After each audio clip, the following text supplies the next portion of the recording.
இந்த சட்டம் எதுக்காக அப்படின்னு பார்த்தீங்கன்னா, நில உரிமையாளர்கள், அதாவது வீட்டுக்கு சொந்தக்காரங்க மற்றும் அங்கே குடியிருக்க வரும் வாடகைதாரர்களை கட்டுப்படுத்துவதற்காக தான் இந்த சட்டம் கொண்டு வந்தாங்க. இந்த சட்டம் எந்த அளவில் நடைமுறையில் இருக்கிறது அப்படிங்கிறது நீங்கள் சுய பரிசோதனை செய்தால் தான் உங்களுக்கு தெரியும்.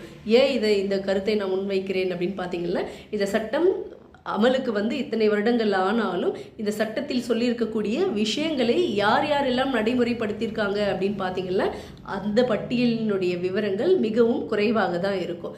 நீங்கள் இந்த பதிவில் லிங்கில் கொடுத்திருக்கக்கூடிய வெப்சைட்டுக்கு நேரடியாக சென்றால் அந்த வெப்சைட்டில் எல்லா விவரங்களும் உங்களுக்கு கொடுத்துருப்பாங்க. நீங்கள் சென்னையை சார்ந்தவர்களோ அல்லது வேறு மாவட்டத்தை சார்ந்தவர்களோ எந்த பகுதியில் வசிப்பவர்களாக இருந்தாலும் அந்த பகுதிக்குரிய லிங்க் கொடுத்துருப்பாங்க. சென்னை, வெள்ளூர், திருப்பத்தூர், அது மாதிரி கோயம்புத்தூர், மதுரை, அது மாதிரி ஒவ்வொரு மாவட்டத்தின் பெயரையும்